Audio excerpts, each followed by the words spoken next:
Student ಹಾಗೂ tourist ವೀಸಾದಡಿ ಭಾರತಕ್ಕೆ ಬಂದು ವೀಸಾ ಅವಧಿ ಮುಗಿದಿದ್ದರೂ ಸ್ವದೇಶಕ್ಕೆ ಮರಳದೆ ಅಕ್ರಮವಾಗಿ ನೆಲೆಸುವ ವಿದೇಶಿಗರ ಜಾಲ ಸಿಲಿಕಾನ್ ಸಿಟಿಯಲ್ಲಿ ಮತ್ತೊಮ್ಮೆ ಆತಂಕವನ್ನು ಸೃಷ್ಟಿಸಿದೆ.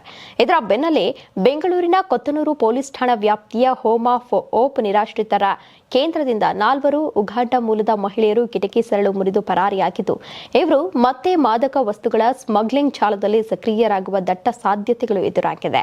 ಪರಾರಿಯಾಗಿರುವ ಈ 4 ಮಹಿಳೆಯರು ಈಗಾಗಲೇ ಡ್ರಗ್ಸ್ ಮತ್ತು ಗಾಂಜಾ ಸರಬರಾಜಿನಂತಹ ಅಕ್ರಮ ಚಟುವಟಿಕೆಗಳಲ್ಲಿ ಭಾಗಿಯಾದ ಹಿನ್ನೆಲೆ ಹೊಂದಿದ್ದಾರೆ. ನಿರಾಶ್ರಿತರ ಕೇಂದ್ರದಲ್ಲಿದ್ದಂತಹ ಸಂದರ್ಭದಲ್ಲೂ ಇವರ ಬಳಿ ಗಾಂಜಾ ಮತ್ತು ಡ್ರಗ್ಸ್ ಪತ್ತೆಯಾಗಿತ್ತು. ಅಲ್ಲಿಂದ ತಪ್ಪಿಸಿಕೊಂಡ ಇವರು ತಮಗೆ ಪರಿಚಯವಿರುವ ಹಳೆಯ ಡ್ರಗ್ಸ್ ನೆಟ್ವರ್ಕ್ ಮತ್ತು ಸ್ಮಗ್ಲಿಂಗ್ ಜಾಲವನ್ನು ತಕ್ಷಣವೇ ಸಂಪರ್ಕಿಸುವ ಹೈ ಚಾನ್ಸಸ್ ಇದೆ ಎಂದು ಶಂಕಿಸಲಾಗಿದೆ.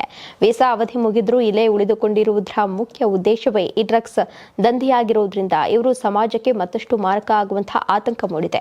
ಇನ್ನು ಅಕ್ರಮ ವಲಸಿಗರನ್ನ ಇರಿಸಬೇಕಾದಂತಹ FRRO ಜೈಲಿನಲ್ಲಿ ಸ್ಥಳಾವಕಾಶ ಇಲ್ಲದ ಕಾರಣ ಇವರನ್ನ ಆಶ್ರಮದಲ್ಲಿ ಇರಿಸಲಾಗಿತ್ತು. ಆದರೆ ಮಾದಕ ದ್ರವ್ಯಗಳ ವ್ಯಸನಿಗಳಾಗಿರುವಂತಹ ಇವರು ಆಶ್ರಮದ ಸಿಬ್ಬಂದಿಯೊಂದಿಗೆ ನಿರಂತರವಾಗಿ ಮಾತಿನ ಚಕಮಕಿ ಹಾಗೂ ಗಲಾಟೆ ನಡೆಸುತ್ತಾ ತಮಗೆ ಬೇಕಾದ ಮಾದಕ ವಸ್ತುಗಳ ಡೀಲಿಂಗ್ ಆಗಿ ಈ ಸಂಚು ರೂಪಿಸಿ ಪರಾರಿಯಾಗಿದ್ದಾರೆ.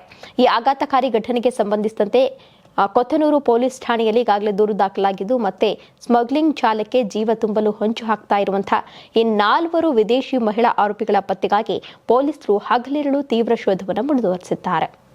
ನೀವು ಸಣ್ಣ ಆಗ್ಬೇಕಲ್ವಾ? ಅದು ಒಂದು ಉತ್ತಮ ಆಹಾರದಿಂದ ಸಣ್ಣ ಆಗ್ಬೇಕಲ್ವಾ? ಪ್ರತಿದಿನ ನಮ್ಮ ಜೀನಿ ಸ್ಲಿಮ್ ನ ಯೂಸ್ ಮಾಡಿ ಯಾವುದೇ ಸೈಡ್ ಎಫೆಕ್ಟ್ ಇಲ್ದಂಗೆ ನೀವು ಸಣ್ಣ ಆಗ್ತೀರಾ.